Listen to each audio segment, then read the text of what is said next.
দুলাভাই এবং আমি একে অপরের দিকে তাকালাম। কিছু একটা চলছে, আমি বুঝতে পারছিলাম। কিন্তু কি? আমার চোখে কিছু রহস্য ছিল, আর তার চোখে অজানা ভয়। এ যেন দুজনের মধ্যে একটি নতুন অবস্থা তৈরি হচ্ছিল, যা ঠিক বুঝে উঠতে পারছিলাম না। দুলাভাই ধীরে ধীরে বললেন, আমার জীবন, আমাদের সম্পর্ক, এগুলো অনেক কিছুই বদলে যাচ্ছে। আমি আর তোমার বোন একে অপরকে ভালোবাসি, কিন্তু কোনো এক মুহূর্তে সবকিছু কেমন যেন ঘুরে গেল। এটাই ঠিক কি না আমি জানি না, আমার শরীরের মধ্যে এক ধরনের অস্বস্তি ছড়িয়ে পড়ল। কি বলতে যাচ্ছেন তিনি? আমি জানি কিছু একটা গম্ভীর কথা শোনা যাবে, যা আমার জীবনেও পরিবর্তন আনবে। কিছু একটা আমার সাথেও ঘটতে যাচ্ছে। আমি জানি আমি সঠিকভাবে জানাতে পারছি না, কিন্তু দুলাভাই বলতে বলতে থামলেন। আমি এক ধাপ এগিয়ে এসে বললাম, দুলাভাই, তুমি কি বলছো? এটা কি আমাদের কাছে কোনো দুঃখের খবর, না সুখের? তিনি একটু নিরিবিলি ছিলেন, তারপর মুখে একটুখানি হাসি ফুটল। হ্যাঁ, আসলে এটা সব কিছুই। সুখ, দুঃখ, সবকিছু একসাথে। আমি কিছু বলতে যাচ্ছিলাম, কিন্তু মুহূর্তেই বোনের ফোন বেজে উঠল। তার মুখে চিন্তার ছাপ পড়ল। ফোনটা কেটে দিয়ে সে বলল, তোমার কিছু সমস্যা হচ্ছে কি? তুমি কি কিছু ভাগ করে বলতে চাও? দুলাভাই সোজা হয়ে বসে বললেন, এটা সময়, হয়তো আমি কিছু সিদ্ধান্ত নিতে হবে। তুমি আর আমি, আর আমাদের সম্পর্ক, এগুলো সব কিছু অদ্ভুতভাবে বদলে গেছে। আমি জানি না কিভাবে এগোতে হবে। কিন্তু কিছু কিছু সত্যি কথা না বললে আর পারা যাচ্ছে না। গাড়ির ভেতর, রেস্টুরেন্টের আশেপাশে সবকিছু নিস্তব্ধ হয়ে গেল। মনে হচ্ছিল পৃথিবী থমকে গেছে। আমি কিছু বলতে পারলাম না, কারণ আমি জানি দুলাভাই কি বলতে যাচ্ছেন, সেটা আমাদের জীবনের একটি বড় সিদ্ধান্ত হতে চলেছে। এই মুহূর্তে আমি জানি না সামনে কি অপেক্ষা করছে। বন্ধুরা, আজকের এই গল্পটি আরও স্পেশাল, না দেখলে খুব মিস করবেন। আর দয়া করে গল্পটি ভালো লাগলে ভিডিওটি লাইক, কমেন্ট, শেয়ার ও চ্যানেলটি সাবস্ক্রাইব করে দেন প্লিজ। বছর 4 পর আবার মায়ের বাড়ি ফেরা। শহরের ব্যস্ততা, চাকরির চাপে বারবার আসার ইচ্ছেটা থাকলেও সময় হয়ে উঠত না। কিন্তু এইবারের ফিরে আসার কারণটা একটু ভিন্ন। বোনের বাচ্চার জন্ম হয়েছে। দুলাভাই ফোন করে নিজে বললেন, তোমার ছোট ভাই হয়েছে, না এসে পারছ না কি? ট্রেন থেকে নামতেই পরিচিত স্টেশনের কোলাহল, ঝাঁঝালো চাওয়ালার আওয়াজ, আর একটু দূরে দাঁড়িয়ে থাকা সেই পরিচিত হাসিটা, আমার দুলাভাই। হাসিমুখে এগিয়ে এলেন, ব্যাগটা নিজের কাঁধে নিয়ে বললেন, আমার বোন এত সুন্দর হয়ে গেছে, শহরের হাওয়াতেই বুঝি এমন হয়। আমি হেসে বললাম, আর আপনি আগের মতোই আছেন, একটু মোটা ছাড়া। তিনি হেসে ফেললেন, তোমার বোন বলেই তো, মিষ্টি খাওয়াই বেশি গু। গাড়ির দিকে যেতে যেতে হঠাৎ মনে হল, দুলাভাইয়ের চোখে কি একটু অন্য রকম চাহনি? নাকি আমি শহরের সিনেমা সিরিয়াল দেখে এসব ভাবছি? ঘরে ঢুকতেই বোন এসে জড়িয়ে ধরল, মুখে সেই চেনা উচ্ছ্বাস, তুই এলে সব জমে যায় জানিস। বাচ্চাটার দিকে তাকাতেই মুগ্ধ হলাম। ছোট্ট হাত, নিঃশব্দ নিঃশ্বাস, এ যেন এক নতুন গল্পের শুরু। রাতের খাবারে সবাই বসেছিল। দুলাভাই পাশে বসে খেতে খেতে হঠাৎ বললেন, এই মেয়েটা শুধু লেখাপড়া নয়, রান্নাও ভালো করে। জানিস তো, বাসায় সবার মুখে তোমার রান্নার গল্প। আমি লজ্জা পেয়ে হেসে ফেললাম। পাশে বসা আমার বোন শুধু হাসল। কেউ কিছু বুঝল না, কিন্তু আমার ভেতরে এক অদ্ভুত ঢেউ খেল। ঘরের ভেতরে ঢুকে যখন জানালার পাশে দাঁড়ালাম, তখন বুঝলাম, এই বাসা, এই সম্পর্ক, এই মানুষগুলোর ভেতর কোথায় যেন একটা অদেখা কাঁপুনি আছে। আমি জানি না এই কাঁপুনি কোথায় গিয়ে থামবে। জানি শুধু, এইবারের ফিরে আসাটা শুধুই একটি বাচ্চাকে দেখার জন্য নয়। পরের দিন সকালটা মায়াবী রোদে ভরে উঠেছিল। আমার দুলাভাই সকালবেলা যখন উঠলেন, তখন আমি জানালার পাশে দাঁড়িয়ে বাইরের দৃশ্য উপভোগ করছিলাম। গাছগুলোর পাতার মধ্যে সুরেলা বাতাসের শব্দ, পাখিরা খেলা করছে আকাশে। এমন এক শান্ত সকালে বাড়ির ভেতরেও একটা অদ্ভুত শান্তি ছিল। বোনের কাজে আমি হাত লাগালাম। তার জন্য চা বানিয়ে এনে দুলাভাইয়ের পাশে বসে গল্প করতে করতে খাওয়ার সময়ও কাটল। মাঝে মাঝে তার চোখে একটা অদ্ভুত চাহনি আমি ধরতে পারছিলাম, যেন কিছু বলার আছে, কিন্তু বলছিল না। এই চোখের ভাষা আমি ভালোই জানি, এত বছর পরেও। কিন্তু কি বলবে সে? আমাকে তো আগেও কখনো এমনভাবে দেখেনি। বোন রান্নাঘরে ব্যস্ত, আর আমি আর দুলাভাই বসে আছি টেবিলের কাছে। তিনি একটু বিরতি নিয়ে বললেন, তুমি কি জানো, তোমার বোন আমার জীবনে এক ধরনের রেশমের মতো ছিল। সবকিছু তার ছোঁয়া পেলে নরম আর সুন্দর হয়ে যেত। আমি অপ্রস্তুত হয়ে কিছু বলার আগেই দুলাভাই আমার দিকে তাকালেন। এবার তার চোখে ছিল এক ধরনের গম্ভীরতা।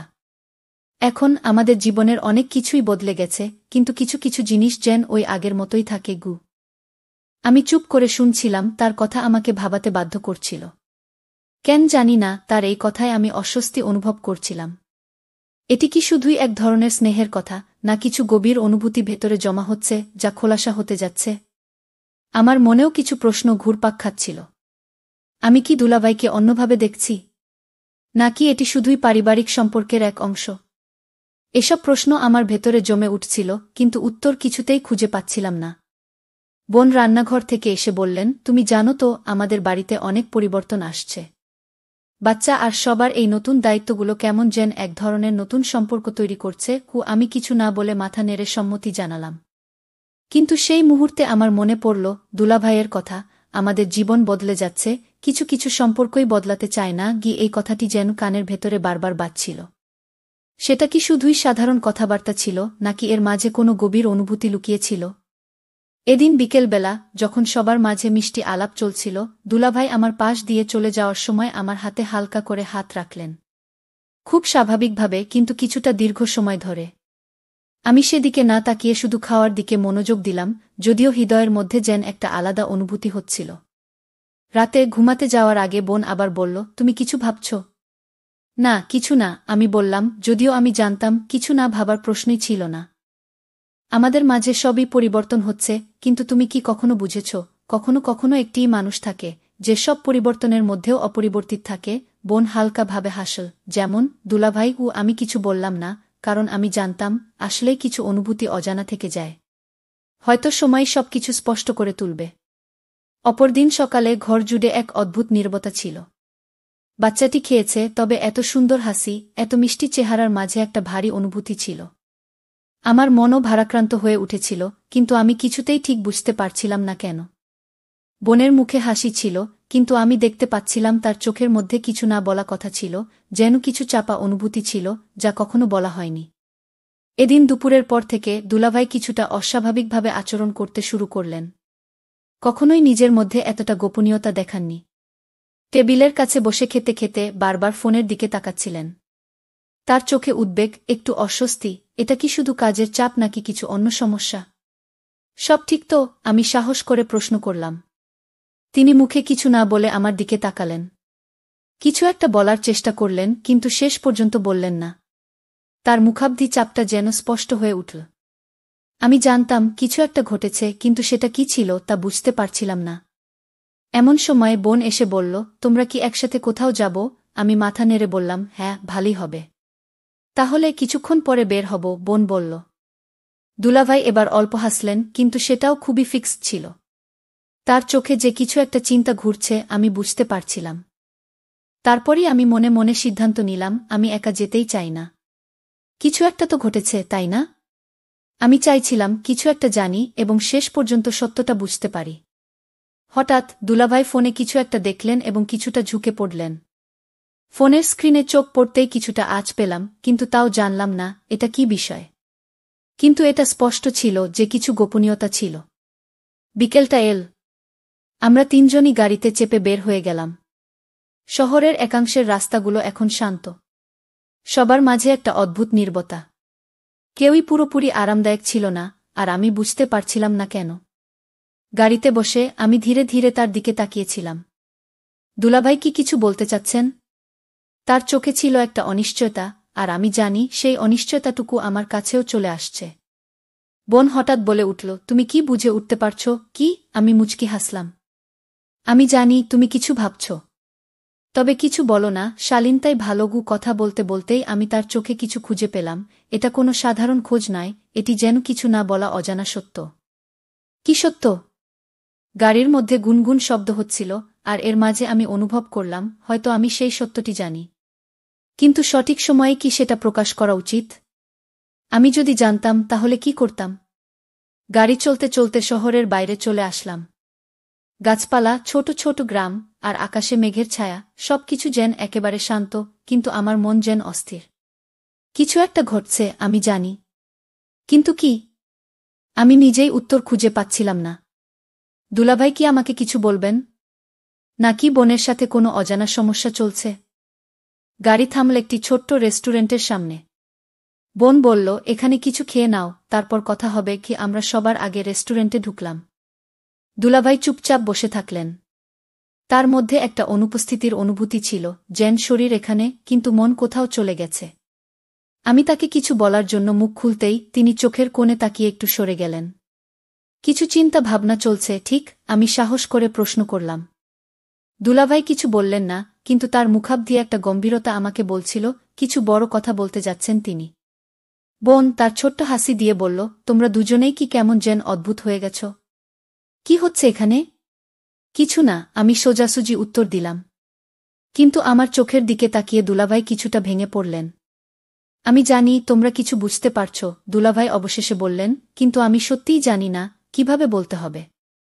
এমন একটা সময় চলে এসেছে যেখানে সব কিছুই বদলে যাচ্ছে। বোন এবং আমি একে অপরের দিকে তাকালাম। কিছু একটা চলছে, আমি বুঝতে পারছিলাম। কিন্তু কি? আমার চোখে কিছু রহস্য ছিল, আর তার চোখে অজানা ভয়। এ যেন দুজনের মধ্যে একটি নতুন অবস্থা তৈরি হচ্ছিল, যা ঠিক বুঝে উঠতে পারছিলাম না। দুলাভাই ধীরে ধীরে বললেন, আমার জীবন, আমাদের সম্পর্ক, এগুলো অনেক কিছুই বদলে যাচ্ছে। আমি আর তোমার বোন একে অপরকে ভালোবাসি, কিন্তু কোনো এক মুহূর্তে সব কিছু কেমন যেন ঘুরে গেল। এটাই ঠিক কি না আমি জানি না, আমার শরীরের মধ্যে এক ধরনের অস্বস্তি ছড়িয়ে পড়ল। কি বলতে যাচ্ছেন তিনি? আমি জানি কিছু একটা গম্ভীর কথা শোনা যাবে, যা আমার জীবনেও পরিবর্তন আনবে। কিছু একটা আমার সাথেও ঘটতে যাচ্ছে। আমি জানি আমি সঠিকভাবে জানাতে পারছি না, কিন্তু দুলাভাই থামলেন। বোন এক ধাপ এগিয়ে এসে বলল, দুলাভাই তুমি কি বলছ? এটা কি আমাদের কাছে কোনো দুঃখের খবর, না সুখের? তিনি একটু নিরিবিলি ছিলেন, তারপর মুখে একটুখানি হাসি ফুটল। হ্যাঁ, আসলে এটা সব কিছুই। সুখ, দুঃখ, সবকিছু একসাথে। আমি কিছু বলতে যাচ্ছিলাম, কিন্তু মুহূর্তেই বোনের ফোন বেজে উঠল। তার মুখে চিন্তার ছাপ পড়ল। ফোনটা কেটে দিয়ে সে বলল, দুলাভাই তোমার কিছু সমস্যা হচ্ছে কি? তুমি কি কিছু ভাগ করে বলতে চাও? দুলাভাই সোজা হয়ে বসে বললেন, এটা সময়, হয়তো আমি কিছু সিদ্ধান্ত নিতে হবে। তুমি আর আমি, আর আমাদের সম্পর্ক, এগুলো সব কিছু অদ্ভুতভাবে বদলে গেছে। আমি জানি না কিভাবে এগোতে হবে। কিন্তু কিছু কিছু সত্যি কথা না বললে আর পারা যাচ্ছে না। গাড়ির ভেতর, রেস্টুরেন্টের আশেপাশে সবকিছু নিস্তব্ধ হয়ে গেল। মনে হচ্ছিল পৃথিবী থমকে গেছে। আমি কিছু বলতে পারলাম না, কারণ আমি জানি দুলাভাই কি বলতে যাচ্ছেন সেটা আমাদের জীবনের একটি বড় সিদ্ধান্ত হতে চলেছে। এই মুহূর্তে আমি জানি না সামনে কি অপেক্ষা করছে। রেস্টুরেন্টের শান্ত পরিবেশে আমি এক মুহূর্তের জন্য মনে হল আমি আর বোন যেন পুরনো দিনের মতো সময় কাটাচ্ছি। তবে আমার ভেতরে এক ধরনের অস্থিরতা ছিল, যা শ্বাস প্রশ্বাসের মতোই গভীর হয়ে উঠছিল। দুলাভাইয়ের সেই কথাগুলো আমার মনে বারবার ঘুরপাক খাচ্ছিল। সবকিছু বদলে যাচ্ছে। আমি জানি না কিভাবে এগোতে হবে। কি এসব কথা কি শুধু সাধারণ কষ্টের অভিব্যক্তি ছিল, না এর মাঝে কিছু আরও গভীর অনুভূতি লুকিয়েছিল? বোনের চোখে তীব্র চিন্তা ছিল, আর আমি জানি সে সব বুঝতে পারছে। কিন্তু সে কিছু বলতে পারছে না, হয়তো নিজেকে সান্ত্বনা দেওয়ার চেষ্টা করছে। দুলাভাই এবার একটু ধীরে ধীরে দাঁড়িয়ে গেলেন, মুখটা চিন্তিত হয়ে গিয়েছিল। আমি জানি এখনো পর্যন্ত আমি যা বলেছি সেটা হয়তো ঠিকভাবে বোঝাতে পারিনি। কিন্তু কিছু কিছু বিষয় আমাদের পারিবারিক সীমানার বাইরে চলে যাচ্ছে। আমি জানি তুমি কিছু অনুভব করছো। আমি শিউরে উঠলাম। এ কি শুধু আমাদের সম্পর্কে কথা বলা হচ্ছে, নাকি এর মধ্যে কিছু ভিন্ন বিষয় জড়িত? আমি কিছুতেই সঠিক উত্তর খুঁজে পাচ্ছিলাম না। বোন আর আমি একে অপরের দিকে তাকালাম। এর আগে আমরা কখনো এমন পরিস্থিতির মধ্যে পড়িনি। দুলাভাই কি বলতে চাচ্ছেন? কি সেই অপরিবর্তনীয় কিছু যা সে এতদিন চেপে রেখেছে? বোন অবশেষে বলল, দুলাভাই তুমি কি ঠিক আছো? কিছু বলতে চাচ্ছ তুমি, কিন্তু কি সেটা? দুলাভাই দীর্ঘ নিঃশ্বাস ছেড়ে বললেন, আসলে আমি একটুকু ভয় পাচ্ছি। কিছু কষ্টের অনুভূতি, যা মনে হয় আমাদের পরিবারে প্রভাব ফেলবে। আমি জানি না এভাবে বলা উচিত কিনা, কিন্তু তোমার সাথে সোজা কথা বলতেই হবে। কি এই মুহূর্তে আমি অনুভব করলাম সামনে কিছু বড় পরিবর্তন আসছে। কিন্তু কি সেই পরিবর্তন, তা বুঝতে আমার মন প্রস্তুত ছিল না। বোন তখন একটু ভয়ে বলল, তুমি কি বলতে চাচ্ছ যে আমরা? দুলাভাই চোখ মুছে বললেন, না, আমি শুধু বলতে চাচ্ছি কিছু সম্পর্ক, কিছু অনুভূতি কখনোই সহজে চলে যায় না। হয়তো এটা আমার এক ধরনের দোষ। কিন্তু এই সম্পর্কের মধ্যে অনেক কিছু আমি বুঝতে পারছি না। কি তাদের কথাগুলো কিছুটা অস্পষ্ট ছিল, তবে একটা বিষয় স্পষ্ট, যে তারা অন্য কিছু বলার চেষ্টা করছেন, কিছু অজানা সত্যি সামনে আসছে। তবে এই মুহূর্তে আমি একদম নীরব। আমার মনে কিছু প্রশ্ন ছিল, তবে তার উত্তর মনের গভীরে চলে গিয়েছিল। কেন? কিভাবে? রেস্টুরেন্টের পরিসরে একটি অদ্ভুত নীরবতা ঢেকেছিল। দুলাভাইয়ের কথাগুলো আমার ভেতরে অজানা দ্বন্দ্ব সৃষ্টি করছিল, কিন্তু কিভাবে এগোতে হবে আমি জানতাম না। আমি শুধু তাদের পরবর্তী কথাগুলোর দিকে তাকিয়েছিলাম। গাড়ি ফিরে আসার পর আমরা সবাই বাসায় পৌঁছলাম। কিন্তু সেখানে ঘরের ভেতরে যেন একটা অদৃশ্য চাপ ছিল, একটি সংকট যা আমাদের সম্পর্কের নতুন দিক উন্মোচন করতে যাচ্ছে। আমি জানি আগামী দিনে কিছু বড় সিদ্ধান্ত আসবে। পরবর্তী কয়েকদিন ধরে বাড়ির মধ্যে এক অদ্ভুত নীরবতা বিরাজ করছিল। আমার মনে হচ্ছে দুলাভাই এবং বোনও কিছু অজানা সমস্যায় ভুগছেন, কিন্তু তা প্রকাশ পায় না। মনে হচ্ছিল বাড়ির সবাই কিছু না বলা অনুভূতির মধ্যে জড়িত। আর সবচেয়ে অদ্ভুত ব্যাপার হল, আমি দুলাভাইয়ের সাথে নিজের সম্পর্কের মধ্যে কিছু পরিবর্তন অনুভব করতে শুরু করেছি। কিছু এমন ছিল যা আমি আগে কখনো অনুভব করিনি। হয়তো এটি সেই সম্পর্কের এক অদ্ভুত দিক, যা সময়ের সাথে সাথে স্পষ্ট হতে শুরু করেছে। কখনো মনে হচ্ছিল দুলাভাই আমাকে একটু বেশি নজর দিচ্ছেন, কিংবা তার মাঝে কোনো অদৃশ্য সম্পর্কের সংকেত রয়েছে যা আমার জন্য অজানা। আমার মনে অনেক প্রশ্ন ছিল, কী কারণে সে এত গম্ভীর হয়ে পড়েছে? কেন সে কিছু স্পষ্টভাবে বলছে না? আমাদের সম্পর্ক কি শুধুই একটি পারিবারিক সম্পর্ক, নাকি এর চেয়েও কিছু গভীর অনুভূতি রয়েছে? এদিন বিকেলের দিকে আমি ঘরের পাশের বারান্দায় দাঁড়িয়েছিলাম। বাতাসের সাথে গাছের পাতাগুলোর শব্দ আর দূরে কোথাও চমকানো আকাশ, একটি শান্ত পরিবেশ। ঠিক এমন সময় দুলাভাই হঠাৎ এসে দাঁড়ালেন। আমি কিছু বলতে যাচ্ছিলাম, কিন্তু তিনি ইশারায় থামিয়ে দিলেন। কিছু বলো না, তিনি একটু থেমে বললেন। আমি জানি তুমি জানো কিছু, তবে যা বলবো সেটা শুধু তুমি আর আমি জানো। আমার বুকটা ধক করে উঠল। তার চোখে এমন এক ধরনের গাম্ভীর্য ছিল যা আগে কখনো দেখিনি। সেদিন থেকেই আমি বুঝতে পারলাম আমাদের সম্পর্কের মধ্যে কিছু আছে যা কখনো বলা হয়নি। আমি জানি সে আমাকে কিছু বলতে চাচ্ছে, কিন্তু কিছু কারণে তা প্রকাশ করতে পারছে না। তুমি কি বলছো? আমি তার দিকে তাকিয়ে প্রশ্ন করলাম। তিনি কিছুক্ষণ চুপ থাকলেন। তারপর বললেন, আমাদের সম্পর্ক সবসময় একরকম ছিল। আমি কখনোই তোমার কাছে যা অনুভব করেছি সেটা বলিনি। হয়তো পারিবারিক সম্পর্কের সীমার মধ্যে তা কখনো প্রকাশ করা উচিত ছিল না, কিন্তু কিছু কিছু অনুভূতি মনের ভেতরে পুঞ্জীভূত হয়ে যায়। আমি একটু অবাক হয়ে তাকালাম। এর মানে কি? সে কি বলছে? কেন এত দিন পর এখন এসব কথা বলছে? আমি জানি তুমি কিছু ভাবছ, কিন্তু কিছু কিছু সম্পর্কের মাঝে এমন কিছু গভীরতা থাকে যা কখনো প্রকাশিত হয় না। আমি কখনো তোমাকে আঘাত দিতে চাইনি, কিন্তু আমাদের মধ্যে এক ধরনের বন্ধন তৈরি হয়েছিল যা আমি কখনো সহজভাবে বুঝতে পারিনি। তিনি আরও কিছু সময় চুপ থেকে বললেন। তার কথাগুলো আমার ভিতর কেমন যেন অস্বস্তি ছড়াচ্ছিল। আমি বুঝতে পারছিলাম না সে কি আসলেই নিজের অনুভূতি জানাচ্ছে নাকি কিছু অন্য উদ্দেশ্য আছে। কেন সে এতদিন চুপ ছিল? তাকে আরও প্রশ্ন করতে গিয়ে আমি শুনলাম বোন রান্নাঘরে আসছেন। আমি দ্রুত মুখ ফিরিয়ে নিলাম এবং সোজা ভিতরে চলে গেলাম। তার সঙ্গেও আমার কিছু কথা ছিল, কিন্তু দুলাভাইয়ের কথাগুলো মনে একেবারে স্থির হয়ে গেল। সে কি আসলেই আমাকে অন্যভাবে দেখছে? এটা কি শুধুই পারিবারিক বন্ধন, নাকি কিছু অব্যক্ত ইচ্ছা যা গভীর অনুভূতির সঙ্গে মিশে গেছে? বোন এসে বলল, তুমি কি ঠিক আছো? তোমাদের কি কিছু কথা হয়েছিল?